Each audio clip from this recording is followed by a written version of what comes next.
What up, ladies and gentlemen? This is your boy Ken Ivy, aka Pimpin Ken. Hey man, today we're gonna have a great day in that we're gonna be giving a lot of game out, right? A lot of game about life, and I think that a lot of people don't understand that in the game of life, you have winners and losers. You have professionals, you have unprofessionals, you have pros and amateurs, and some people in the game, they think that they're a pro when they're really amateur. They think they're a winner when they're really a loser. They think they woke when they really sleep. But in order to really get the game the way you're supposed to get it, you got to get it from a mastermind. I wrote several books, The Art of Human Chess, that was designed to elevate and educate those who do not have a full knowledge of what's really going on. They game impaired. They short fuse. They move like they came from a yellow bus, like they grew up driving a yellow bus to school, like they were special ed. But in order to get to that next level and to get over that hump, you got to have that A1 game, that master game, that art of human chess. You got to know how to be a chess player. Chess is 10 steps ahead, meaning that you move 10 steps ahead of your opponent. When you're great, you always going to attract competition. And competition is a good thing. But the way that the masterminds and the real chess players avoid competition is we remain anonymous. Most of us move like ghosts. We actually participating, but you never see our participation. You never see us controlling the handles of game. A lot of times, a lot of people think that you got to own something or that you got to be in the forefront. A lot of times, real control is in the back. That's why they say we're the control panels. The control panels is always in the back. People can't see you when you're laying in the back or when you're a ghost. And that's the key to the game, is to remain anonymous. Don't let them see you sweat. Sometimes, we want to be out front, and too much out front can be detrimental because too much circulation make the stock go down. You can never throw a homecoming if you ain't never left home. Sometimes it's good to disappear for a significant amount of times and don't let them see you. And then when you reappear, you appear stronger, bigger, better than ever. People are very perceptive. People are very analytical. They study us. They study us for weakness. They want to peep the weakness in your armor so they can dive in and they can attack you and destroy you. The people that are most detrimental to you is not the people that you see walking past you every day. It's not the people that's watching you on TV. It's not the people that's watching you from afar, but it's those people that's most close to you. It's your friends, your family, your associates, your partners. Those are the ones that's lurking to destroy you. Those are the ones who are quick to be envious and jealous of you. So they always working and trying to stab you in the back. These are the same people that shake your hand, smile in your face, then go sharpen the knife that they shook your hand with and stick it in your back. And they never take the knife out because they want to go back in and twist the knife that they stab you in the back with, make sure that they finish you off. But you gotta be able to know that when you got those type of people around you, you got to play them to the left. You can't let them know your right move, your next move, because your next move is your best move. If you're going right, tell them you're going left. Whatever you're doing, you tell them the opposite of what you're doing, because if they can project what you're doing, they're more than likely going to throw a monkey wrench in the game. I know guys that are successful who have friends who are their partners, and what they do, they see them with another woman, they go and they call their wife. and they tell their wife, hey, did you know that so-and-so was cheating on you? They tell their competitors, say, man, I got information on so-and-so. I can give you this information in exchange for a couple of dollars. He don't know that I got this information. He trusts me more than he trusts anybody. He think I'm his right-hand man. And these are real people. They do this in real life. There are multiple peoples that's around you. There are women around you that when you sleep, they videotaping you. They got you on videotape because they want to blow you up on social media. They want to defame you. You got partners around you who smile in your face. They drink your liquor. They ride in your Benzes. They ride in your Rolls Royce all the time. They secretly plotting on how to destroy you. They secretly telling your enemies key information about you to bring you down. In business, you have to be discreet. You can't let people know your every move. You got to pretty much make everybody sign an NDA, a non-disclosure agreement, because people will compete, people will try to steal your ideals, and people will take your information and give it to the next person just so you can fail or just so they can disrupt what you got going on.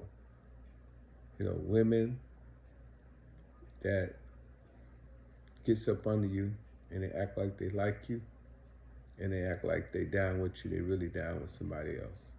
They're really trying to get up under you and see if they can steal some trade secrets. So you got to be discreet about the women that you deal with as well. If a woman is an oddball or oddity, or she don't match your rhythm, she's young, she's cute, and she could be with a younger man, or she could be with a guy that's way younger than you. You know for a surety that you're an older gentleman and that you don't look as handsome, or if you don't look as good as this young dude that she could have, then question her. Why would she choose you? I know some younger women like older men. I understand that principle. But sometimes, younger women are sent on a mission, especially in corporate America, to get up under you and get your trade secrets, to get your business plans, to peep your proposals, see what you got going on. And then they convey that to people that paid them. So you got to be very leery about who you put in your midst, especially when it comes to women. And then young men, be careful. They're hungry, they're ambitious. A lot of them, they say they're your nephew. They act like they down with you, but they really down to get you. They want to steal your information. They want to steal your ideals. They want to get up under you and get what they can get. Then they move around. Then they take their business or their tools or their skills somewhere else. It's common for people that's close to you to try to steal your ideals. It's common for people that to be secret enemies. Friends usually turn into frenemies. They the ones that's easy moved to jealousy, easily moved to envy, easily moved to disgruntledness. They get disgruntled real fast because they see you achieving things. They see you're an overachiever and they're an underachiever. You're a believer and they're a non-believer. So that frustrates them. And a lot of times people think the only way that they can deem themselves successful is by coming up against a powerful man or a powerful woman. So you got to watch those people that's close to you. Those are the ones, your brother, your uncle, your sister, your cousin. Those are the most dangerous people on the planet. The people that are most close to you. The people that have the info. The people that you entrusted with knowledge and secrets and so on and so forth that could be very detrimental to your operation. So make sure that you vet everybody. And it's better to have enemies than friends sometimes, because at least the enemies know their position. I've had people that got up under me, they bowed down to my feet. 20 minutes later, they was at my throat. I had people tell me that they'll never leave me and that they're going to always be here. Within 3 or 4 months, they're nowhere to be found. I had people, that come and bring information about other people. But their whole sole mission was to get information from me so they could take it back. I was always taught that the dog that bring a bone, carry a bone. So you got to be very, very wise and very, very strategic. Strategy is all about not telling people what your next move is. Strategy is all about planning 3 or 4 steps ahead. Whatever you do in your first strategy should be able to affect what's going on in your next strategy. Each strategy elevates the next strategy. Each move elevates your next move. Everything is for a reason. One thing leads to another. One move leads to another move that's a better move that leads to another move that's a better move. And that's what it's all about. It's all about strategy. It's all about being quiet. It's all about extrapolating yourself out of the situation sometimes. Sometimes you just got to get ghosts on people. Sometimes you just got to have everybody wondering what happened to him, what happened to her. I haven't heard from him or her in months. And then when you come back bigger and better. You come back with that fire up under your feet and you let them see, what you've been strategizing and the moves that you've been making. Everybody ain't to be trusted. Everything ain't for everybody.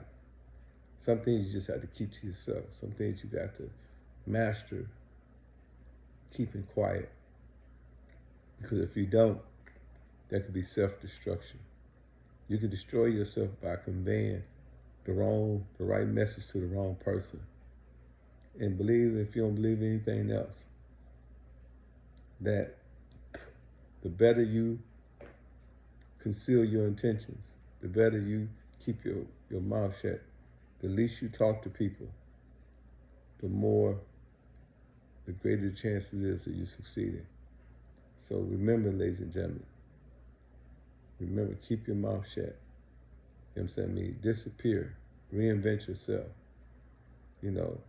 Say less as possible.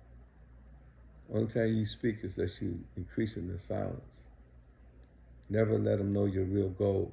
If you want to fake somebody out, give them a fake plan. Let them run with that. And then later on, let them see the real plan. So, man, this has been Pimpin, man. Y'all go get my new book at audible.com. April 4th, we got the award show here in Atlanta, Georgia at King of Diamonds. So y'all make sure y'all come down to Atlanta and check that out. And we out. Hip hop attorney, you know what's going on, man. There's only one way to do it, man. Real peace shit. Shout out to Snoop Dogg. Snoop Dogg got his HHF jacket, man. They're available at hhfmedia.com. Get your jackets now before they sell out. HHF, man. HHF jacket. Snoop Dogg down in the HHF jacket.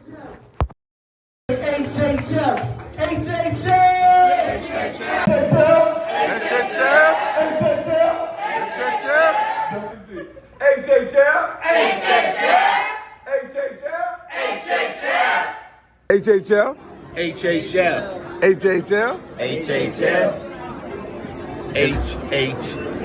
The ambassador of HHF. Salute to everybody in the HHF family.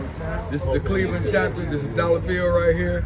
We appreciate you, Ken. Everybody behind that camera on that side of it, for the people over here in Cleveland, Ohio. Much respect. It's about financial literacy. Let's get that right. We get everything else right. I'm here to heal. I'm here to heal. I ain't gonna lie to you, you know what I'm saying? The American Health Association doesn't have our best interests in mind as melanated folks, so, you know what I'm saying? We're here to change the narrative. Not fun. Boogie Man, hey man, say man, you already know what's going on. From the ATL to the 216, man, we HHF. And that's what I want everybody to understand. It's our culture, our call. That jacket I give you, let me see that right quick. Hip hop fraternity jacket, varsity jacket. But it says something on it that's very important. I don't know if the people can see that. The culture, our call. Our culture, our call. Yep. So when we think about it, right, now this here is going to be very profound what I'm about to say. And make sure you go get my book, The 48 Laws of Game. That's right, Pimpology, The 48 Laws of Game. You can get it at audible.com. All you got to do is type my name, Pimpin Ken, when you get to audible.com. And this book is